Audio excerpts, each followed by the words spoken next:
Magnus, you go after y'all have your meeting with Vivian and her house with the rest of the Slamvanders and crew. You exit back through her barn, I think we decided it was. Yes, because the actual building is like warded, so I have to go outside and use like the shed door to get in and out. Which is great, because that's like the service entrance, basically. Basically, yeah. Please refer to the tradesman's entrance. That's not the tradesman's entrance. So you go back into the hotel, and as you do, Mrs. Miggins is kind of lurking about these doors waiting for you. She is still acclimating. It's only been like a month. Oh dear. So she's still like uncomfortable with the whole idea of this, but she sees you, or her spirit, I should say, sees you, and it's, oh, Magnus, I've been wandering these hallways for hours, I think. I don't know. I lost track of time. But they told me to find you and to tell you they're waiting for you in conference room A. Are you... Okay, take a... No. Breath might be the wrong word. Okay. I just want to cook. Well, I'm sure there'll be opportunities for that.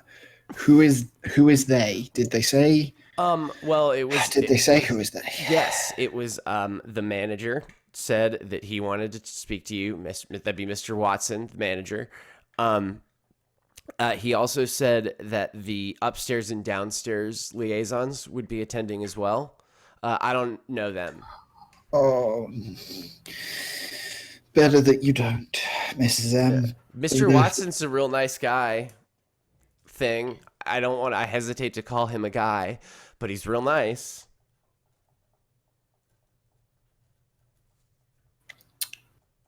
That's yes, unusual. you would know this, actually, that Mr. Watson is a rather affable. Think of him as like the building super that you always wish you had, like friendly and nice, affable and understanding, and he'll fix shit for you. But then you piss him off and he sends your soul to an eternity of damnation and torture. So 6 of one, half dozen of the other. Is he the hotel's building manager in the same that I'm the concierge, or is he what we have been referring to as management? So he is, for all intents and purposes, the building manager and management. He is not. There is like a death. A Grim Reaper, so to speak, but he's more directly in charge of you and your stuff and operations. So it's like what are they called? The Metatron or whatever it is. That's like God doesn't deal with people; he does. There's like a order to things. You very rarely see your personal boss, I'm going to call him the Grim Reaper for lack of a better term at the moment. I'm sure I will have one later. He is Angel of Death, maybe the legit horseman. The Angel of Death is the upstairs. Oh God, capital D. Okay. Yeah, like there's the capital A, capital D, right? The Angel of Death works for upstairs. The Demon of Death is not a title he likes to use because he just kills shit. But he's the downstairs guy. Okay. Mr. Watson is sort of the like the building manager and like mediator for these sorts of arrangements, which is why he's generally so nice and affable because he has to deal with these pricks all fucking day. It's like the head of staff. Yeah. The head of not being an asshole. Head of staff is a great way to put it. Yeah. But so the conference rooms are down like on the lobby level.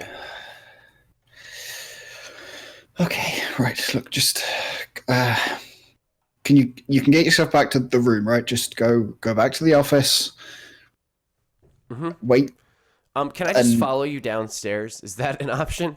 I think I can figure it out from there, but I don't even know what floor I'm on, Magnus.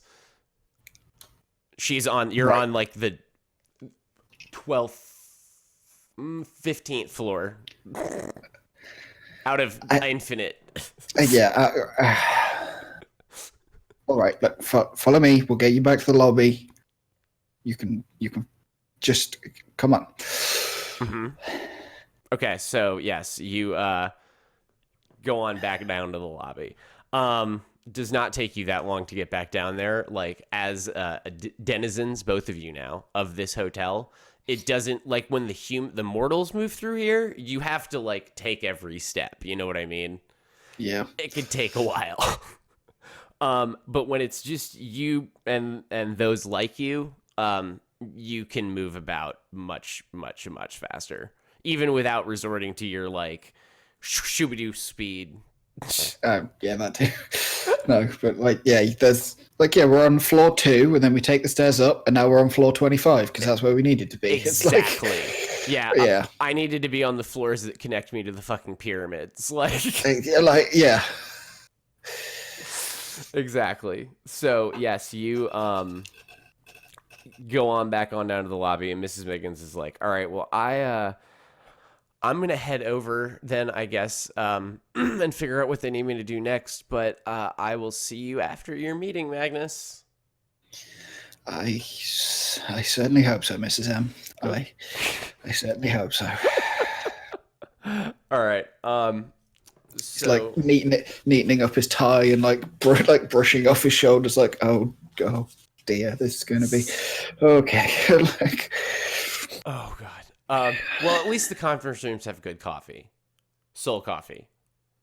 I'm going to be perfectly honest. I just made that as a joke because I was drinking coffee, but now I absolutely think that part of the cooking, like what the cooking of the hotel staff is they take that energy and make it into food that resembles humanity food so that you can feel a little bit more normal in your day to day. Yeah, it's like the memory of, yeah. Your coffee is like it's honestly just a liquefied soul with a little brimstone sprinkled in, but damn if it doesn't wake you up. Well, yeah. Your body knows how it's supposed to react to a thing that looks and smells like this. So you're just like, okay, sure. Exactly. So you go on back to your conference room, and the door is shut right now. There's a little sign, card on the placard that basically just says like closed for private meeting.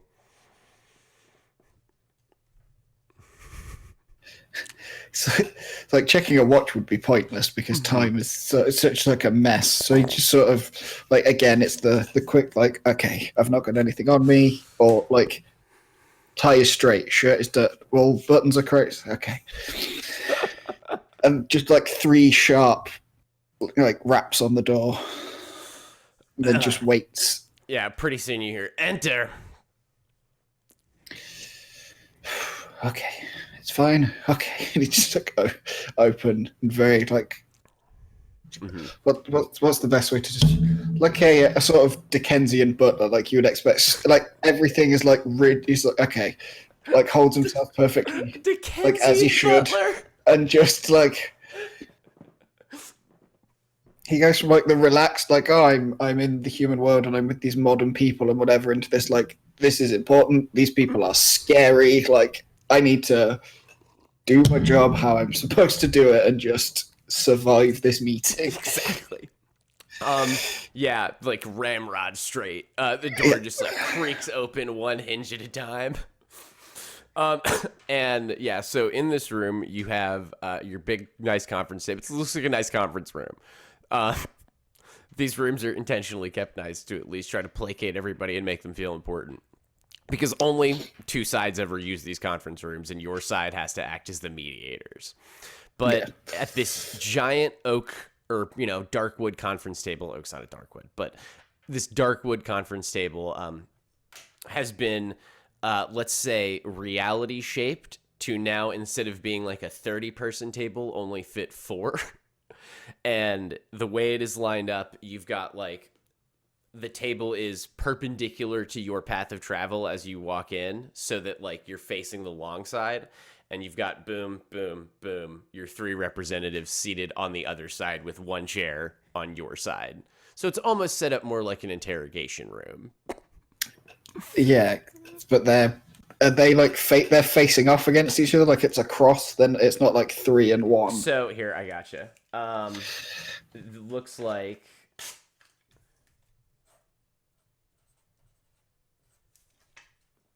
Is that nope? That's not helpful. There we go.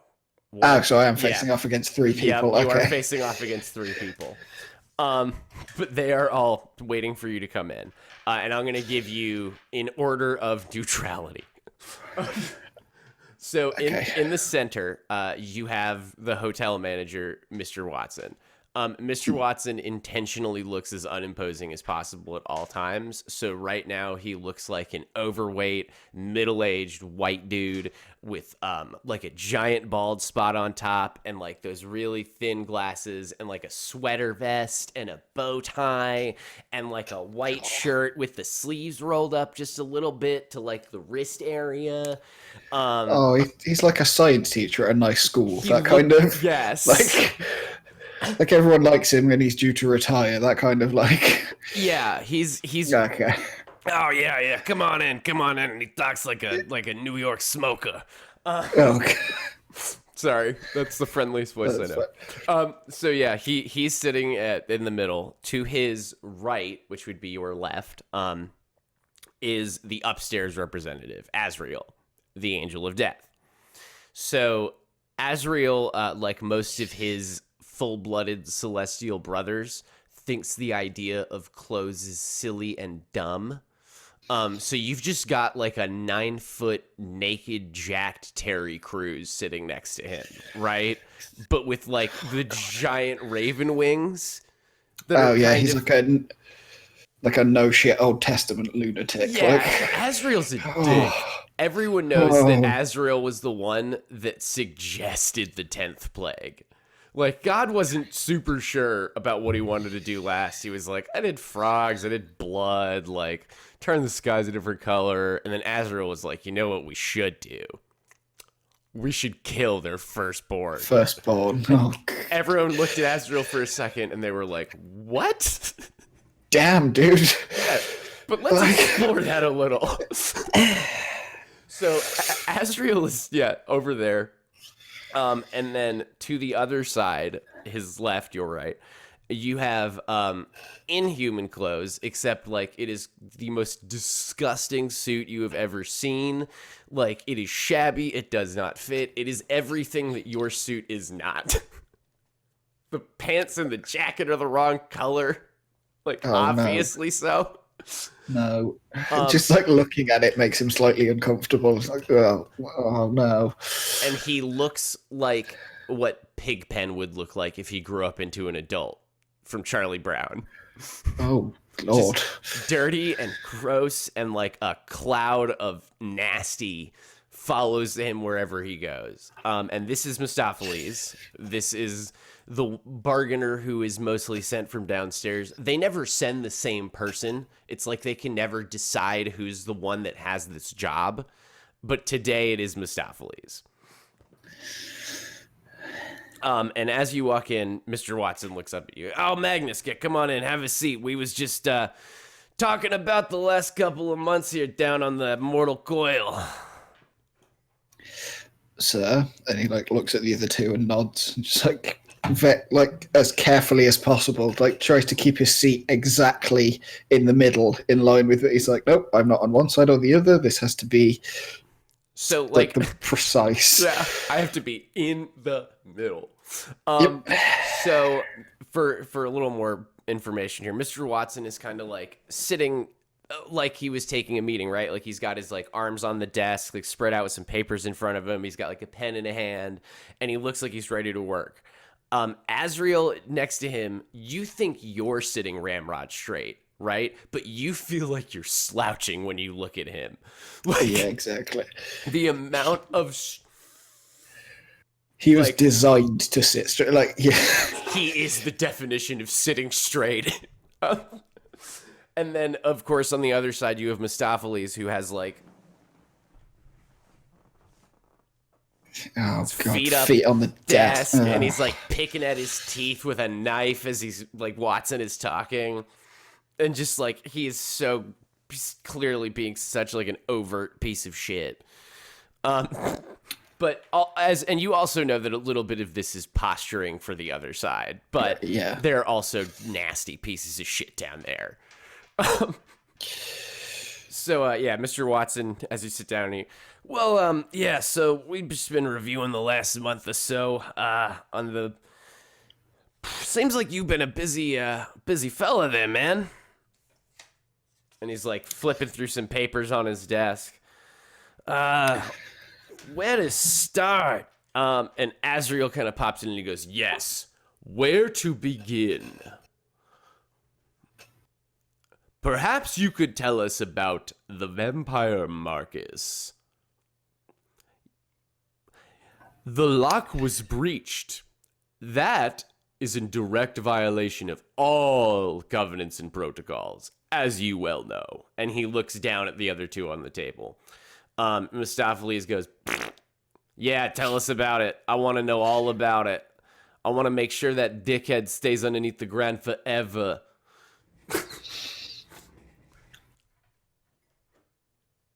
Yeah, if you could just, maybe give us the skinny on that from your side. Of course. Myself and a number of useful corporeal associates were attempting to prevent just that, exactly as dictated by the handbook. Unfortunately, during the engagement altercation, those old ones are sort of a nightmare. We never should have allowed their foul kind to walk the earth. Please go on, Magnus. I'm sorry. It's not my place to comment. But during our attempts to ensure the door was not breached, some injury occurred to its previous protector, allowing it to be opened for very, very briefly, during which time we were able to establish a new protector, and the door was closed. All right, so either way, though, you did establish a new keeper for that door. Yes. And he was cool with it. It was like a willing keeper. Yes, per the accord, yes. All right, then I don't really see the problem with this one here. We got that already in writing. We see I got a picture of the kid right here, and he holds up a picture of Hank. Look, what one of y'all's folks does down there is nobody else's business but yours and whoever else stops it. Now, it is a little strange for one of us to be involved in that. I will grant you that. But at the same time, Marcus was a dick. That is accurate. I had to kick him out of the hotel more times than I could count back in the younger days. But yeah. All right, look, I cannot figure out the right voice for Mistopheles. Hang on. It needs to be consistent and it needs to be distinct. Like a Wolf of Wall Street kind of like real. More like a 1920s stockbroker almost. Yeah, yes. Transcontinental. Is that Mephistopheles' whole thing? It's like gold and bargains and that kind of thing. Yeah, deals and I'm gonna go with that 1920s stockbroker then. That feels appropriate. I almost went for a different non-raspy New York, but no. All right. Anyway, 1920s stockbroker feels good. Popcorn. Get your fresh buttered popcorn here. There it is. Well, yeah. Look, he was a dick. There's no denying that. We're not gonna get around that here, folks. But fact remains, that door's supposed to stay closed. That was the deal we came up with all them years ago when we decided that Kane was being too much of a trouble for both of us. And it was Azrael. That is correct. But from what the Reaper is telling us, the bellhop here, it seems that your side was the one that opened the door in the first place. Yeah, I'm just gonna... So it seems like, Magnus, you was just trying to make sure it went back shut, right? Now, technically our responsibility is only to intercede in unusual deaths or where there is a risk or likelihood of unusual deaths. For example, were the door to be opened and he to cause a disturbance. But yes, we once it was discovered to be breached. Yes, getting it closed again is within my purview. All right. Look, we're gonna talk more about that, but that one looks okay for you. I'm just gonna tell you right now. I would have done the same thing, to be perfectly honest. So, can't be too bad. Gentlemen, is that, I don't want to hesitate to say gentlemen, is that, can we work with this? And they both kind of like nod begrudgingly, like, fine. Look, fact is that he's still behind the door, so no harm, no foul at the end of the day. Keep is bound to change every couple centuries anyway. But now, this is a bit more of a pressing issue. And he flips over a page on the desk, and you could see a picture of Daryl. Oh dear. Yeah, and Mistopheles actually takes his feet off the desk, and he like puts his arm down, and he leans forward. Very interesting. Yeah, why don't you go on and tell me all about Daryl? Oh, it's like a moment of wonderful. I received a missive from one of these associates that there was a unusual disturbance at something they call a food puma. And he's just like, it's like trying to work out. They all nod. Humans are weird. Yeah, like, yeah, yep, yep. Mm-hmm. Okay, checks out. Right. Sure. Food puma. Go for it. We,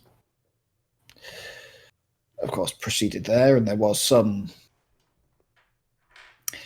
disturbance. He like looks like dead at Mr. Watson. He was like, you know, when we feel that something's wonky. Mm-hmm. Was there wonkiness? How wonky we talking here? Undead holiday poultry. And Mistopheles just cackles like... Yes, like fully... This is not humorous, demon. It is pretty humorous there. So Watson jumps in. You're telling me that this mortal Daryl, what kind of fucking stupid name is Daryl? This mortal Daryl raised an army of undead birds, turkeys. Yes, sir. He was gifted a tome by parties as yet unidentified. Well, I'm going to be honest here, folks. This seems to me like a textbook unusual death scenario. And I cannot debate that. Did you send them back to unlife? The Yes, the abominations. Yes, they've been handled. He's just like he doesn't know how to put it. Like, sure, yep. Mistopheles jumps in. Hey there, did you save one maybe for old Mistopheles that I can use as like a little puppet, little dance puppet down in my? No, all of them gone. He just like side eyes him like. That's all right. We have Daryl, so I'm gonna get him to make me more. Yeah, that's the other thing. How in the worlds did Daryl manage to open a portal straight downstairs? Do you happen to have his grimoire? No. I was returning some of the poultry to unlife while another of these associates was trying to make entry, and I assume slow him down, accost him. I assume not kill him. I don't really know. I didn't ask. Oh no! And Mistopheles jumps in here. I'm just gonna cut you off. We have the book. That's ours. So is Daryl now. Yes, he used it in order to facilitate an escape. Yeah, that was the Black Grimoire of Tours. And Azrael goes, "Oh, I thought the Inquisitors had burned that." No, Chief. We managed to sneak it out of the fire. It is one of our books, after all. I think Smiling Bastard is actually the way to go. Instead of Transatlantic, it's easier. Okay, this is it. No more voice changes for Mistopheles. He is a demon, though, and he is the definition of chaos, so it fits. Yes. Smiling Bastard. Yeah, no, that's one of our books. They don't really burn so good, and they didn't really holy water it. So we'll just see where that pops back up next time. But Daryl, yeah, Daryl's great. I just wanted to see what he did to you. And he starts chuckling, and I love it when they come to us. Yeah, okay, then. So Magnus, just let me get this straight. It seems like you and your associates just were correcting some bad necromancy here. Yes, sir. Okay, Azrael just kind of like nods and is like, "I deem this acceptable." And he looks over at Mistopheles. "Shall we find that book again? I will ensure that it is shoved down your throat one piece at a time." And Mistopheles just kind of chuckles and cackles. And now you see Mr. Watson like flip over the paper again, and he gets to a blank page, and he says, "Well, we have a couple more questions for you, Magnus. In both of these incidents, it seems like the same group of mortals have been involved, so why don't you tell us a little bit about them?"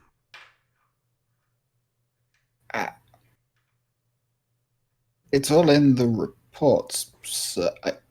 It is in the reports. Well, look, we all at this table know how cagey mortals can be, what they can do when they put their backs to the wall, and the reports maybe don't do them justice. I want to hear straight from the horse's mouth. What do we got? I got 4 mortals that are just tagging you around from place to place. We even pretty sure you know a door into one of the houses, so, yeah, we would like to know as much as we can. Let's start off with this Tad character. They're, unusual. They've been exposed to something. I'm keeping a weather eye. All right. All right. That makes perfect sense to me. What about this Gian? You're all familiar with the various orders that are passingly aware of some of our existences. Yeah. They would be one of those. Oh, well, that explains why they're so active in there all the time. All right. Let's see here. What about this Erica character? Another one to keep a more than weather eye on. I'm not sure if they know more than they're letting on, or if by warrant of being the only place for desperate people to gather, they pick up bits and pieces. Give them 50 years and maybe they'll be the head of another of these orders, if you follow my lead. Like where your head's at. All right. And then finally, and he looks over at the other two. Tell us about this Vivian. Yes. And Mistopheles actually starts to look kind of interested. And Azrael kind of leans forward and says, "We know she was given the skull." As you will be aware from one of my earlier reports, I was present to deal with the unusual death of their close friend. Yeah, the Sarah. We'll come back to that. I got something else on that one, but keep going. Go on. Don't let us interrupt you. They didn't take it well. They are armed and educated, have a deep problem with Marcus and all things like him. Someone sent them the skull, and he looks at Azrael like. Azrael, was there a return address? Not that I saw, no. Just Thomas being his usual self. I do not know why. I do not know why he is kept in the pocket. He is so annoying. I cannot stand speaking to Thomas for more than 2 seconds without wanting to break him, like that movie with the fighting. I saw it once on a trip to Earth. A giant blonde man standing in lights. It was inspiring, and he said, "I will break you." I think I would watch that movie. I do not get interest. I am not interested in many Earth things. What am I doing? All right, Azrael stops talking about Rocky for a second. Yeah, okay. Azrael actually, of course, if you bring him a copy of Rocky, he might like it. Of course, he's big on the virtues of physical combat and all that kind of he macho old school. Drogo is actually the hero. It's a very he'll love it. He'll love it anyway because it's people just slugging the hell out of each other. It's way too into it. Oh God, he still gets UFC fights in heaven. He just loves to watch those mortals beat the shit out of each other. Right, it's he's big on gladiatorial combat and stuff. Yeah, Rome was his jam. Right.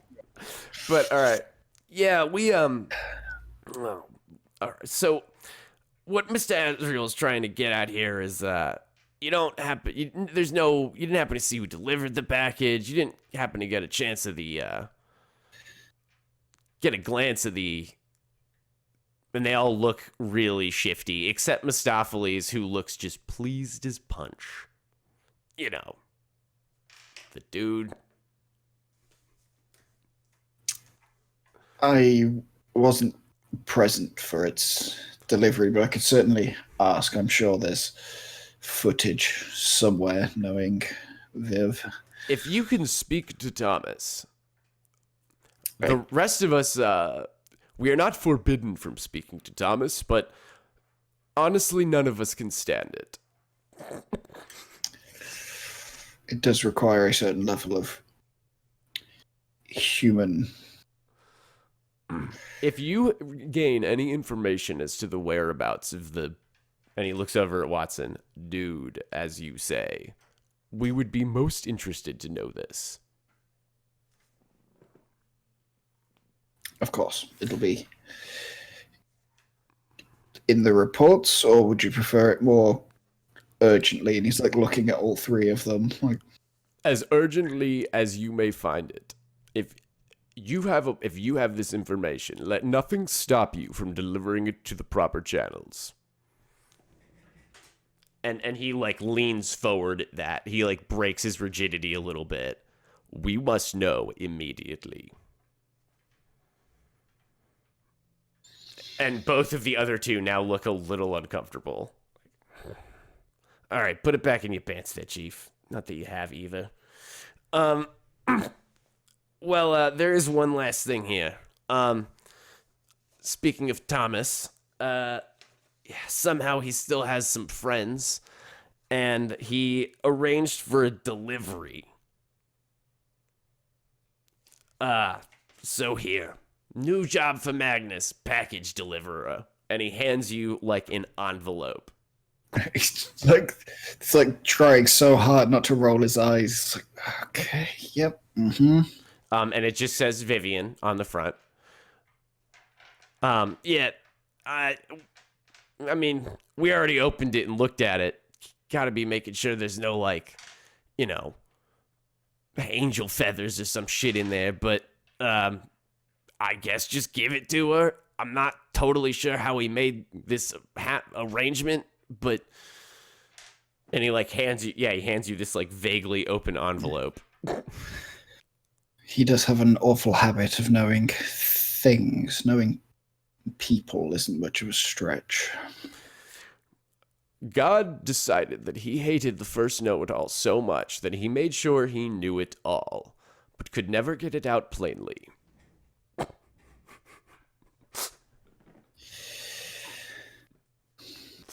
Quite. Yep. Yeah. So, yep, everyone hates Tom. The downstairs folks actually kind of enjoy him. Shocker. Right? Like, you'll fit right in. And Watson looks over at Azrael Mistopheles. Gentlemen, I am out of questions unless you have some of your own. I can send our boy back to go do his job. Do you have any questions? He's like, like there's like an internal panic of like, do I have questions or should I just leave? Yeah. Is it worth the risk of like the other package? The events are unconnected. What other package? There was also a dress, the same dress as the party, I believe. They look a little quizzical, except Mistopheles, who is like smiling widely. We like her. She did a really great job making sure that the grimoire got to someone that would use it to such fun effect. She must hate you guys. Oh. He just like, as soon as he says it, like the light bulb goes. Mm-hmm. Wonderful. Yeah, Daryl got a new girlfriend. She was red dress. She was wearing red dress. Red hoodie. Oh, great. Yeah. So. Oh, good. I feel an unusual death coming on. Speaking of that, actually, there is a buzz in the room, like an intercom buzz. And you're, Mr. Watson? Yes, Molly. There is a visitor coming to the conference room. No visitors. We're in a private meeting. Mr. Watson, I cannot stop him. What the fuck? And as you do, like, a door, like, the door behind you just, like, kicks in, right? Like, full on kicks in.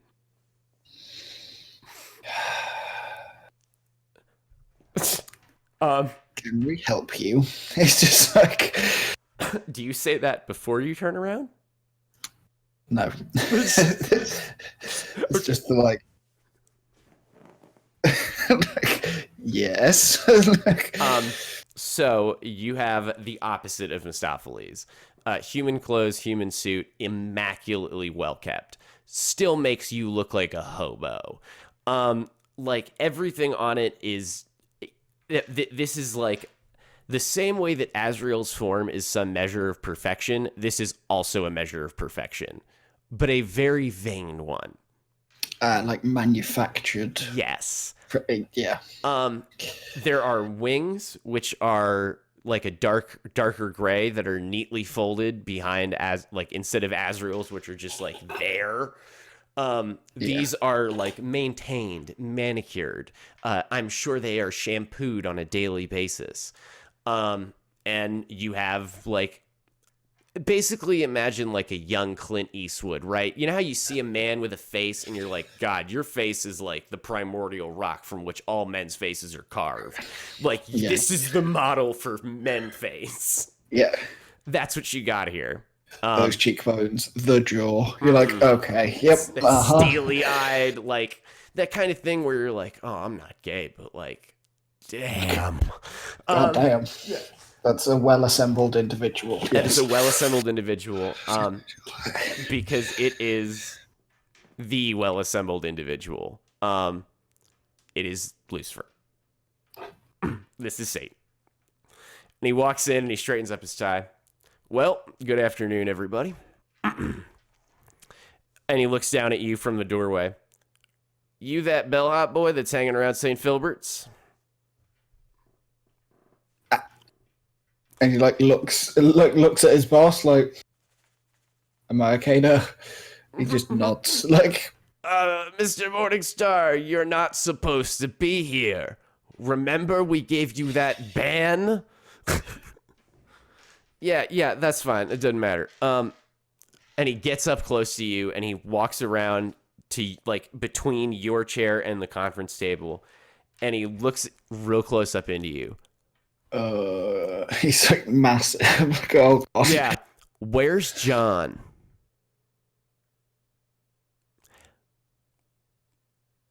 I'm sorry. Did you say John? Everyone looks a little confused now. Yeah, we're just like... John, Jonathan, Johnny. He was supposed to be downstairs by now, and I know for a fact he's dead. But he and I made a deal, and I aim to collect that deal.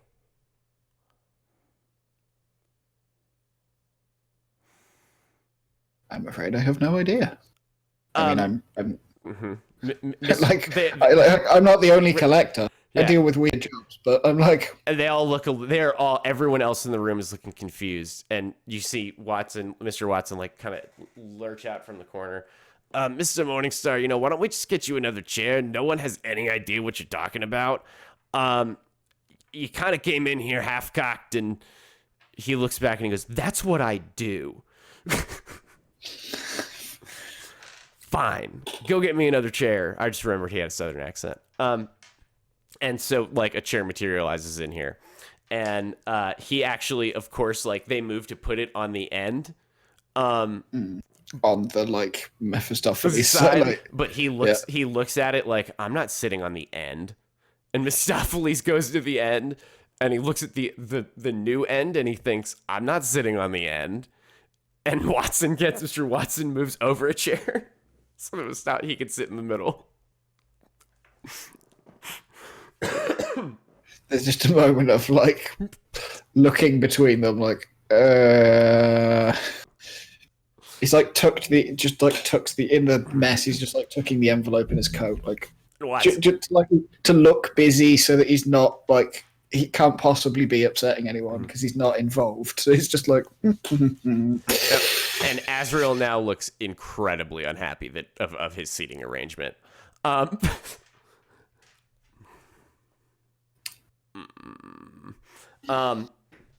right, fine. And he just kind of like pushes all the papers and shit off the desk where Watson was sitting.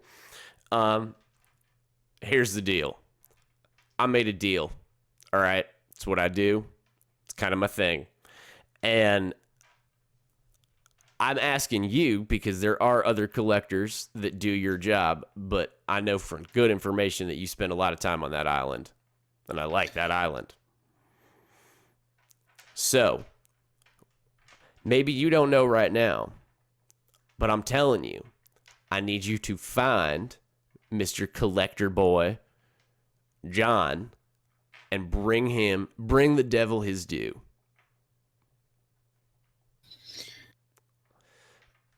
Is that an official request there, Mr. Morningstar? Yeah, because he just looks at his boss like, is this person on the list? Like, can you maybe tell us a little bit about this John character? So boys, John's like a super common name on the earth right now. I know it's a super common name, you dipshit. All right, look, his name is.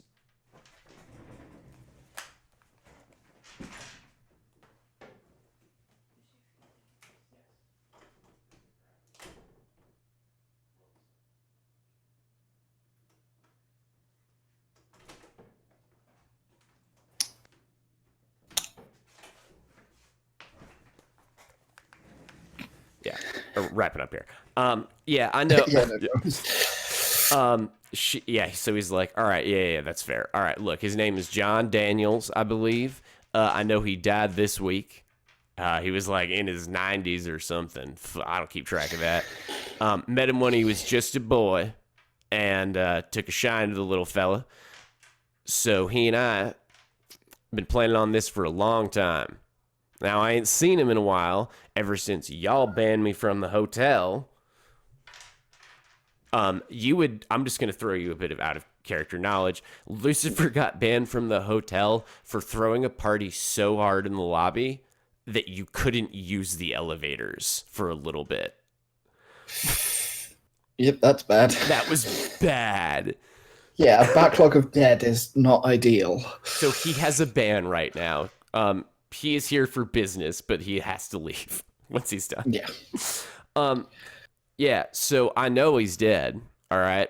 Just because I can't go check in on him myself doesn't mean I don't keep tabs on my friends. And something else has got him. Now, I either need you to bring me John back to where he's due, bring on John so he can hang out with me forever, or I need you to find what I gave him. Because I ain't being out two things on this whole arrangement. Quite.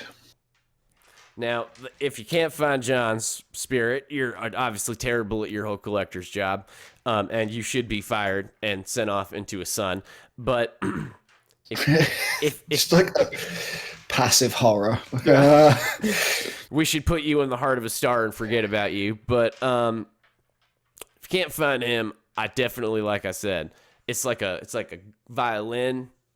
It's probably about violin size. It's made of gold.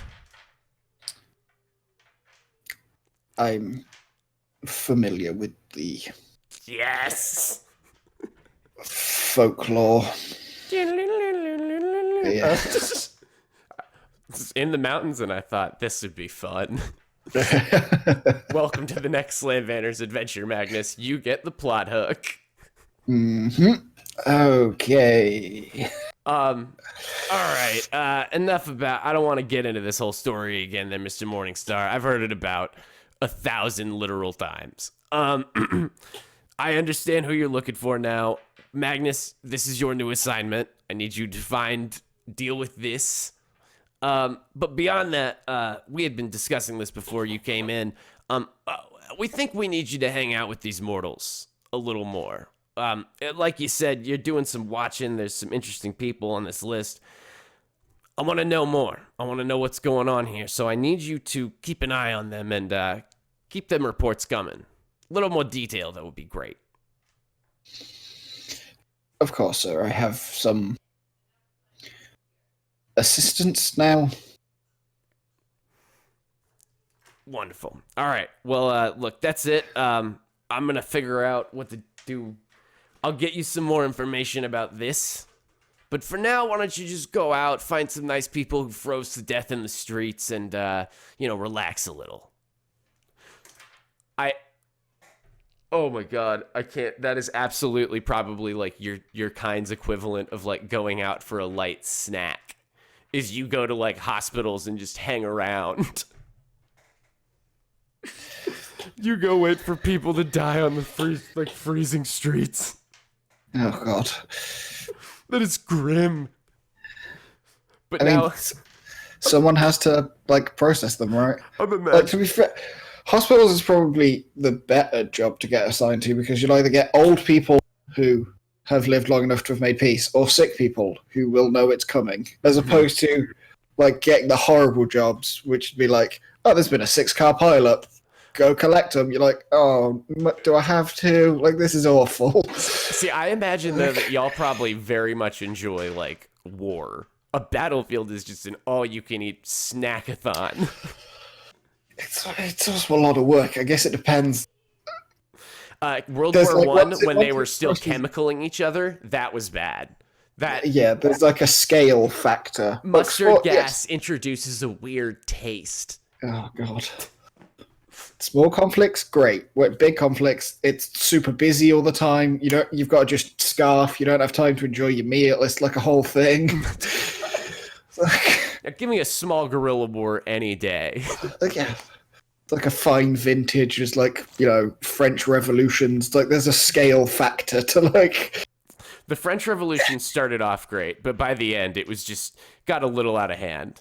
God, it's just a mess. There's like one Reaper we take the mick out of because it was basically his job to just wait by guillotines. Like, that was just his whole thing. Pierre would just sit at the base of the guillotine near the basket, and he would wait. It's just like, okay, yep, another one. Here we go. Oh, God. Whew. All right, well, that is all I have for this side episode of Slam Vanners. Spent like 45 minutes, hour. That's good. All right. Magnus and I will see everybody in the next Slam Vanners, which I'm going to title The Devil Went Down to Georgia. Salute.